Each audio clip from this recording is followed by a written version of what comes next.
Hello दोस्तों, नमस्कार। कैसे हैं आप लोग? स्टडी फॉर सरकारी नौकरी में आपका स्वागत है। और जैसा कि हमने कल प्रतिशतता को उठाया था, मैथ का एक टॉपिक है बड़ा प्यारा सा। कल हमने इसके डेफिनेशन, इसको पहचाना था कि आखिर प्रतिशतता होती क्या है, इसके डेफिनेशन के थ्रू। और किसी भी नंबर का परसेंटेज कैसे, प्रतिशत कैसे निकालते हैं, हाँ, या फिर परसेंटेज से कोई फैक्टर कैसे निकालते हैं, ये कल हमने जाना था अपनी पहली क्लास में। आज हमारे पास परसेंटेज का ही थोड़ा सा अलग तरीके का क्वेश्चन है। जहाँ एक फार्मूला है, क्वेश्चन क्या है, एक फार्मूला है। इस फार्मूले बेस पे, ये इसको मैंने मास्टर फार्मूला नाम दिया है। इस फार्मूले पे 3 से 4 तरह के क्वेश्चन एग्जामिनेशन हॉल में देखे जाते हैं पेपर में आपके, और वो आते ही हैं। अगर ये आपको पता है कि कैसे इस फार्मूले का यूज किया जाए, तो आप कोई भी सवाल, है ना, विद इन 10 to 15 सेकेंड उसका उत्तर दे सकते हैं, सॉल्व कर सकते हैं उसको। आइए चलिए देखते हैं क्या है। जैसे हम क्वेश्चन पढ़ते हैं ना कि किसी की आय में 10% की वृद्धि कर दी जाए। बड़ा फेमस एग्जाम्पल है, कहीं से भी स्टार्ट इसी क्वेश्चन से करते हैं लोग। किसी के आमदनी में 10% की वृद्धि कर दिया जाए और फिर 10% की कमी कर दी जाए, तो उसकी पूरी आमदनी पे क्या इफेक्ट पड़ेगा, है ना। इस तरह के क्वेश्चन आते हैं। उसको मैंने कैटेगराइज कर लिया है, पहले वृद्धि और बाद में कमी, ठीक है ना। पहले क्या कर रहा है, इस जो एग्जाम्पल मैंने दिया कि किसी की आय में 10% की वृद्धि कर दी जाए और फिर उसमें 10% की कमी कर दी जाए, तो उसके पूरे आय में, वेतन में क्या फर्क पड़ेगा। तो उसको इस फार्मूले में फिट करेंगे, है ना। उसमें क्या है, 10% हमारा पहले वृद्धि और बाद में कमी। हमने उसमें भी 2 पार्ट बांट रखा है, एक समान रूप से वृद्धि और कमी, और जब अलग अलग रूप से वृद्धि और कमी हो। एक समान रूप मैंने 10% दिया, तो 10% की वृद्धि भी हो रही है और बाद में 10% की कमी भी हो रही है ना। ये केस अलग होगा। दूसरा वाला केस ऐसा होगा कि मान लो 15% की वृद्धि कर रहा हो, या पहले 15% की कमी कर रहा हो और फिर 10% की वृद्धि कर दे रहा हो, है ना। वहां जो परसेंटेज होगा वो अलग अलग होगा। तो एक समान रूप से वृद्धि और कमी, जब 10% या 20% या 25% की वृद्धि भी कर रहा हो और फिर कमी भी कर दे रहा हो, तो इस केस में हम क्वेश्चन को कैसे यहाँ पे अपने फिट करते हैं, है ना। क्या कह रहा है, 10% की वृद्धि कर रहा है पहले और 10% की कमी कर रहा है, तो टोटल उसके वेतन पे क्या इम्पैक्ट आ रहा है, क्या प्रभाव आ रहा है। तो हमने लिख रखा है percentage change equal to x plus y plus x into y upon 100। इस फार्मूले को आप याद कर लीजिए, बहुत ही छोटा सा और प्यारा सा फार्मूला है, ठीक है। तो हम क्या करते हैं, जब भी वृद्धि की बात करेंगे तो, है ना, एक्स मान लिया वो वृद्धि है ना। हानि की बात की या लॉस की बात की या कमी की बात की, उसको वाई मान लेंगे और उसको साइन के साथ रखेंगे। वृद्धि मतलब जब वृद्धि होगी तो प्लस साइन के साथ, और जब कमी की बात होगी, हास की बात होगी, लॉस की बात होगी, तो उसको माइनस साइन के साथ रखेंगे। क्या कह रहा है, 10% की वृद्धि हो रही है, वृद्धि 10% रखा यहां प्लस साइन के साथ, ठीक है। फिर क्या कह रहा है, फार्मूले में तो प्लस सही है, 10% का 10% की कमी कर दी जा रही है, तो +10 ब्रैकेट बंद प्लस ऑफ -10 प्लस क्या हो जाएगा 10 इंटू -10 प्लस 10 इंटू -10।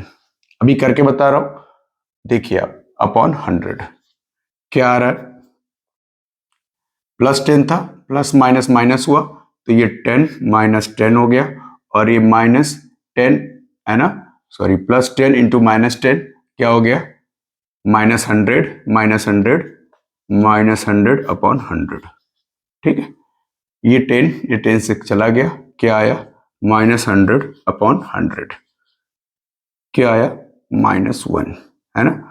ये जो चेंज आएगा वो परसेंटेज में आएगा, तो -1%, ठीक है। ये माइनस ये दिखाता है कि ओवरऑल जो भी इंपैक्ट पड़ा है उसके वेतन पे वो नेगेटिव पड़ा है, दैट मीन्स लॉस हुआ है उसको। कितना हुआ है, 1% का हुआ है। माइनस क्या दिखा रहा है कि वो हानि में है, वो लॉस में है, कितना, 1%, ठीक है। तो जब भी एक समान रूप से वृद्धि या कमी होगी, तो ये याद रखिए कि यो दुकानदार हो या वेतन लेने वाला हो, अगर दुकानदार है 10% की वृद्धि करके किसी भी अपने, है ना, किसी भी अपने परचेजिंग उस पर 10% की वृद्धि करता है, फिर 10% की कमी कर देता है, तो हमेशा उसको 1% का की हानि होगी। कोई किसी का वेतन है, अगर वो 10% से बढ़ता है या 10% से कम हो जाता है फिर बढ़ के, तो हमेशा 1% का लॉस होगा। जब भी समान रूप से वृद्धि या कमी होगी, उसको हमेशा लॉस ही होगा। ठीक है, यहाँ 10% था तो 1% का लॉस हुआ। अगर नंबर बदल जाएगा तो परसेंटेज का नंबर बदलेगा, लेकिन हमेशा वो लॉस ही होगा, वहां उसको हानि ही होगी। ठीक है। अच्छा, अब जब अलग अलग रूप से वृद्धि या कमी हो, है ना, ये तो देख लिया कि भाई समान रूप से, है ना, जो परसेंटेज नंबर ऑफ परसेंटेज है वो सेम था, 10 और 10। लेकिन जब अलग अलग रूप से हो, कह दिया जाए कि भाई पहले क्या किया, 20% बढ़ाया और फिर 10% घटा दिया। किसी के वेतन में 20% की वृद्धि हुई और फिर 10% का क्या कर दिया गया, कमी कर दी गई, तो उसके पूरे वेतन पर क्या इम्पैक्ट पड़ा, है ना, क्या इम्पैक्ट पड़ेगा देखते हैं। वृद्धि कराते हैं कितने का, क्या होगा परसेंटेज चेंज उसके पूरे वेतन में। पहले कह रहा है 20% की वृद्धि कर दी गई, तो वृद्धि x + 20 रखेंगे, अपना y कमी कितनी हो रही है 10% की, -10। ठीक, फॉर्मूले का प्लस बाहर और -10।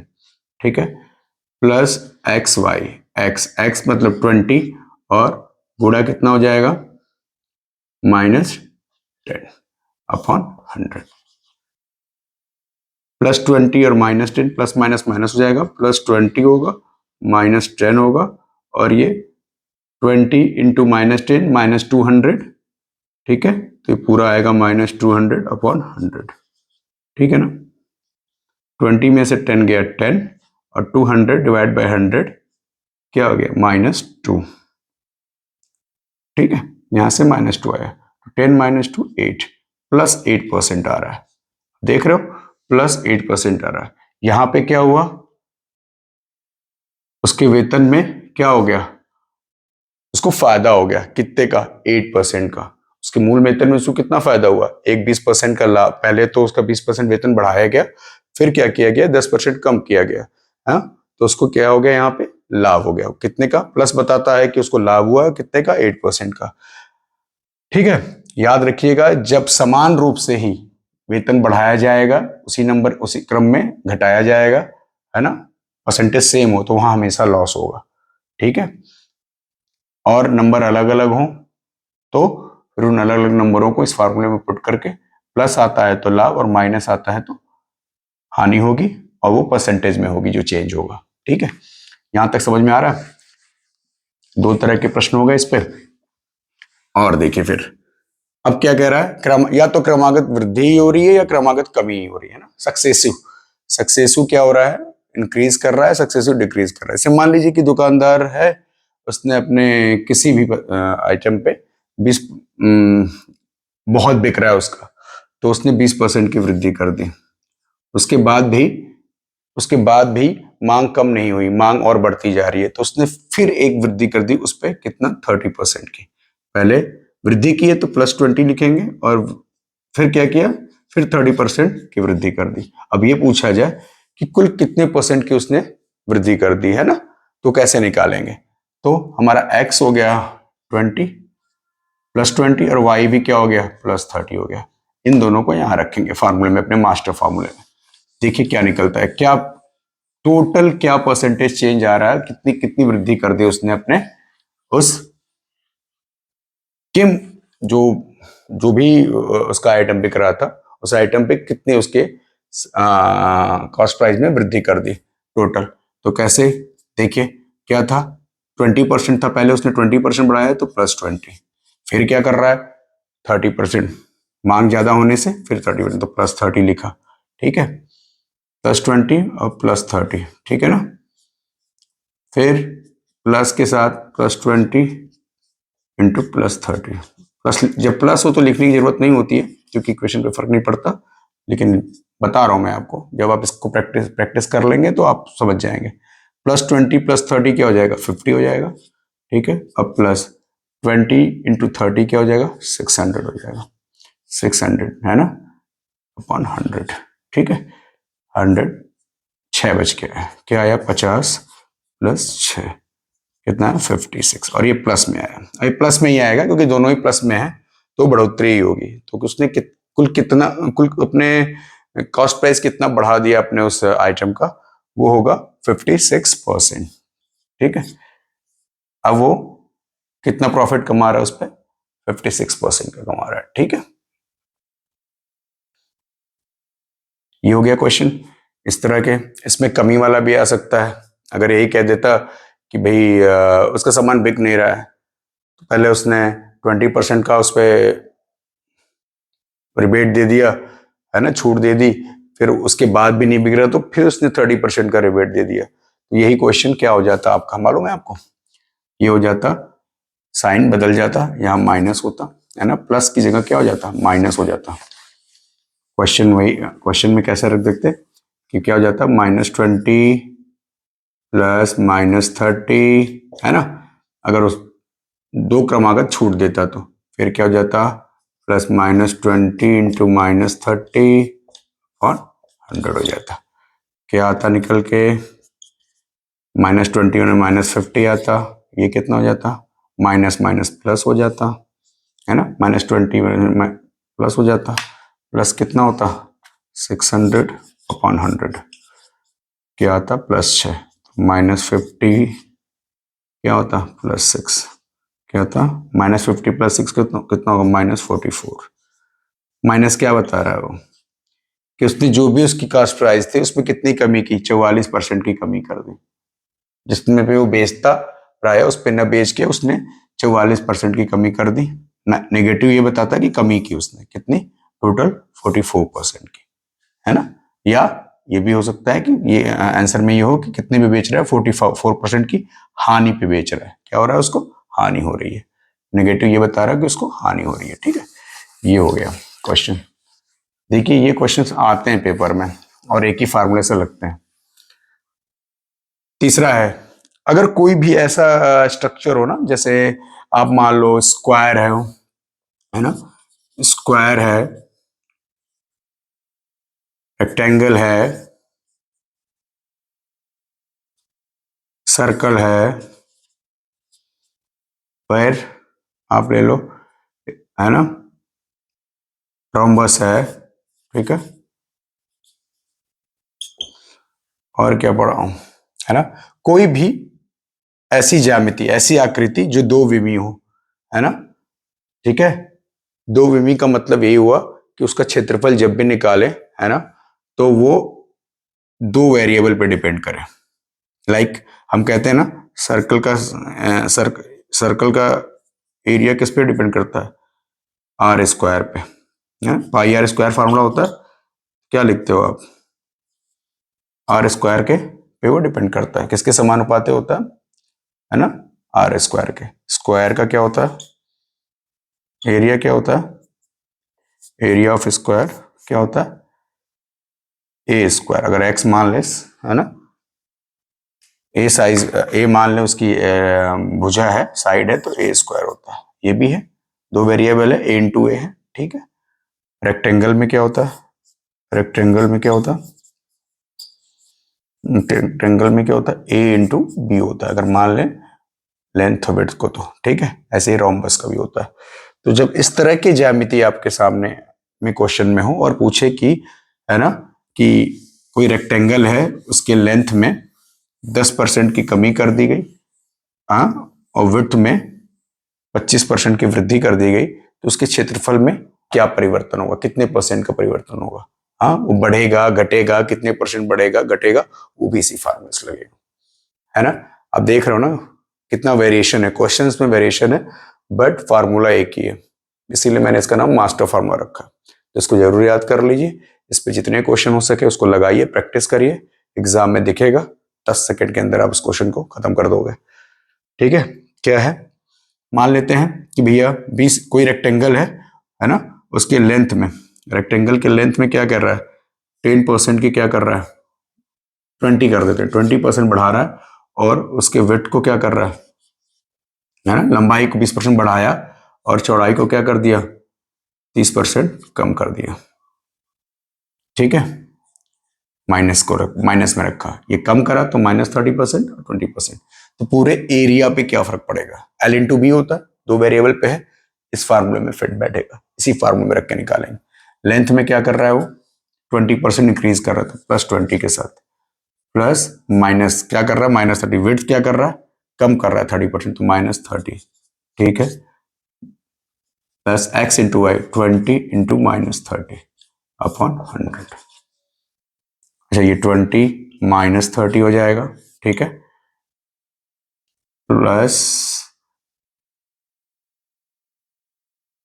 Into minus 600 plus into -600 upon 100 हो जाएगा। क्या आया -10 आया यहाँ से, और ये क्या आया -6 आया। -10 और -6 -16। माइनस बताता है कि उसके एरिया में 16% की कमी हो जाएगी। ये बता रहा है 16%, ठीक है, और ये बता रहा है माइनस की कमी होगी, तो उसके एरिया में क्या होगा ओवरऑल उसके एरिया में 16% की कमी हो जाएगी रेक्टेंगल के, है ना। ऐसे एक सर्कल का एग्जांपल ले लेते हैं, ठीक है। सर्कल और स्क्वायर एक जैसा वर्क करेगा क्वेश्चन, है ना, क्योंकि यहाँ a स्क्वायर होता है और पाई r स्क्वायर होता है, ठीक है। तो अगर कह दिया जाए कि किसी सर्कल की रेडियस में, है ना, 50% की वृद्धि कर दी जाए, है ना, रेडियस में 50% की वृद्धि कर दी जाए, तो उसके ओवरऑल एरिया पे क्या फर्क पड़ेगा, ठीक। यही ये क्वेश्चन है, वहां पुट करेंगे। अब उसमें सर्कल में क्या होता है, रेडियस होता है, तो x एंड y दोनों की जगह 50 ही रखेंगे, है ना। क्या रखेंगे 50 + 50 + 50, प्लस है इसलिए साइन लिख नहीं रहे, क्या हो जाएगा 50 गुणा के 50 और 100। क्या आएगा ये 50 50 100 और 50 ये कितना आएगा 2500 500, 2 जीरो को 0 खा गया, 100 + 25 क्या निकल के आया दोस्तों 125%। पॉजिटिव ये बता रहा है कि उसके एरिया में सर्कल के एरिया में वृद्धि होगी, इंक्रीज करेगा, ठीक है, कितने परसेंट 125%, ठीक है, 125% उसका एरिया बढ़ जाएगा, ठीक है। तो इस तरह के क्वेश्चन पूछे जाएंगे जो कि केवल इसी फार्मूले पे लगेंगे, ठीक है। आज के लिए इतना ही, और मुझे लगा ऐसा समझ में आ रहा है कि आप लोग को भी समझ आ रहा होगा ये, ठीक है। अगर अच्छा लगा वीडियो तो लाइक शेयर जरूर करिए और सब्सक्राइब करिए, दोस्तों तक पहुंचाइए अपने, जो लोग तैयारी वारी कर रहे हैं, थोड़ा उनको फायदा पहुंचे, मुझे भी अच्छा लगेगा। थैंक यू सो मच, आज के लिए इतना ही। परसेंटेज चलता रहेगा अभी, और इस पर नए नए क्वेश्चन, नए नए तरीके के कॉन्सेप्ट देखेंगे हम। इस फार्मूले के इम्पोर्टेंस को समझिएगा, बहुत इंपॉर्टेंट है। और एक बात है, एक चीज बता देता हूँ, इस फार्मूले में कहीं कहीं फार्मूले में आपको किताबों में आपको ये दिखेगा कि यार r² / 100 या x² / 100, x² / 100 कर दो आप, है ना। वो उस वही जगह होगा जब सेम नंबर से, है ना, सेम नंबर्स में एक बार प्लस हो रहा होगा चीजें और फिर माइनस हो रही होगी सेम परसेंटेज में। जैसे हमें पहला क्वेश्चन उठाया था कि 10% के वेतन में वृद्धि हो रही है, फिर 10% की कमी हो रही है, तो आता उसी फार्मूले से है ना। क्या होता है कि +10 और -10 कैंसिल हो जाता है और 10 10 x² रहता है, और उसमें हमेशा बताया जाता है कि ये कमी होगी, ठीक है, और इस फार्मूले को दिखाया जाता है। फार्मूला ये वहीं से आता है, होता क्या है x + y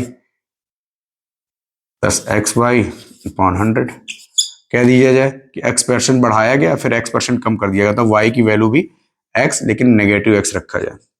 किसी के वेतन में x% की वृद्धि की गई, फिर x% की कमी कर दी गई, दैट मीन्स y की वैल्यू भी x के टर्म में -x रखी गई। तो ये x और -x है ना, बस क्या हो जाएगा -x² / 100 हो जाएगा। x को खा जाता है और ये आता है -x² / 100, ठीक है।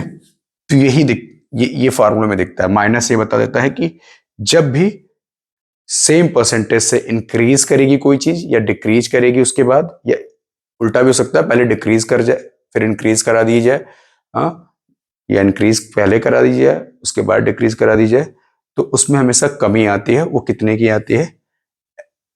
एक्स स्क्वायर अपन 100 की। ठीक है, माइनस ये बताता है कि उसमें हमेशा कमी आएगी, और वो कितने की आएगी? एक्स स्क्वायर अपन 100 की। वो ये फार्मूला यहीं से निकल कर आता है। तो आपको किसी किसी किताब में दिखेगा तो उससे घबराइएगा नहीं, कुछ अलग नहीं है, यहीं से निकल के आया है। ठीक है, आज के लिए इतना ही। Thank you so much, good night, शुभ रात्रि, सब खैर, बाय बाय।